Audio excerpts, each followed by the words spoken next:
Adversity consists of the adversarial forces that work against you, and the effects of adversity exist on a scale from harmless to deadly. Harmless forms of adversity include competition, minor frustrations, inconveniences, or disagreements. Adversity also creates distress and anxiety. Examples include failing a test, employment termination, or getting arrested for a crime. However, those are not examples of harmful adversity. They're often life lessons, and it's important to learn from those lessons. Harmful adversity, in contrast, increases a person's risk of permanent injury, mental health decline, or death. Examples include living in a combat zone or living in the wilderness alone for years on end. Persistent forms of harmful adversity create the most distress and anxiety and are known to cause a mental health decline. An example would be a parent who abuses a child for hours every day. That child will experience a lot of distress and anxiety in fear of the out-of-control and unpredictable behavior of the parent. If the child begins to have suicidal ideations, it could lead to emotional disorders, substance use, a lack of self-confidence, and poor choices. During the last 10 years, researchers have identified a trend of increased depression, distress, self-harm, and suicide among young people, which has come to be known as the mental health epidemic. And while it's largely attributed to the overuse of mobile phones and social media, adversity likely plays a role. Social media provides a new platform for bullying, which is statistically associated with depression, self-harm, and suicide. It's also a platform for cybercrimes, such as sextortion. 1 in 7 children who fell victim to sextortion committed self-harm, and several of the victims committed suicide within 24 hours. Prejudice and intolerance of personal qualities, such as appearance, personality, intellect, cultural identity, or employment status, also create adversity. And studies have shown that such adversity can create unhealthy distress in the lives of those who are affected. People who reported more racial adversity were at greater risk of experiencing distress, depression, anxiety, and suicidal thoughts. They tended to have more unhealthy habits, such as smoking or substance use, and chronic conditions, including heart disease, hypertension, and kidney disease. Child abuse can have a profound influence on a child's life. When children grow up in a supportive environment that encourages healthy life skills, it fosters greater self-confidence, obedience, self-restraint, and a more optimistic outlook on life.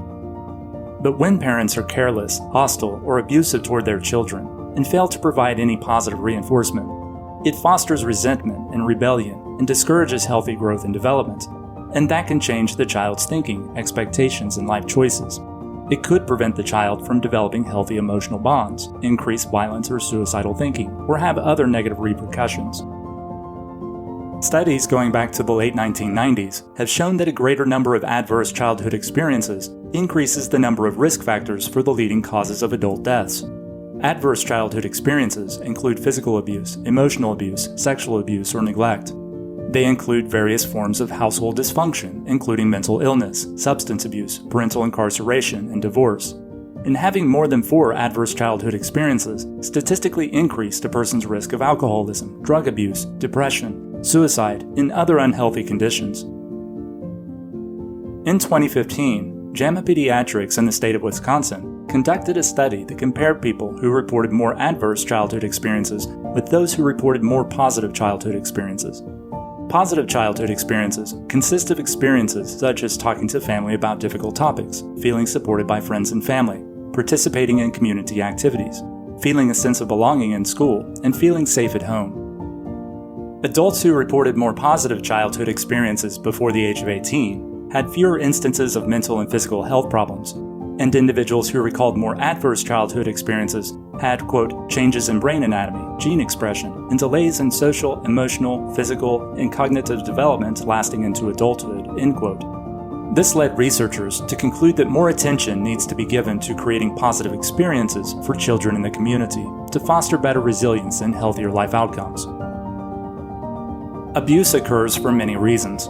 The caregiver may have mental disorders, stress management problems, or a substance use disorder. When an environment is unstable enough, it can change the child's thinking and ability to regulate emotions, have self-confidence, and create healthy relationships. Instead of developing a basic sense of self-confidence and healthy emotional bonds, the child develops self-doubt, social avoidance, and persistent feelings of insecurity. And all of those behaviors will likely change the way the child is perceived, even into adulthood. People should always strive for resilience to avoid long-term harm or a decline in mental health. However, some adverse experiences are easier to recover from than others. Anyone can walk away from a personal insult, but it's more difficult to walk away from lasting mental or physical injuries or significant losses that continue to perpetuate hardship.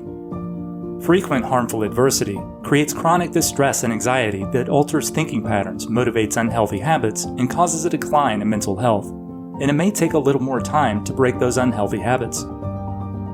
Having close personal relationships also helps to reduce unnecessary distress and anxiety, as it provides social and emotional support during distressing times. And lastly, being optimistic and having hope for the future can aid in that recovery. The effects of adversity are often temporary, and circumstances eventually change. And by working to improve one's situation, one can eventually regain a sense of well-being. Thank you for watching this video. These topics and many more can be found in my recent book entitled Decision-Making Skills: A Guide to Handling Uncertainty, Driving Results, and Cultivating Well-Being.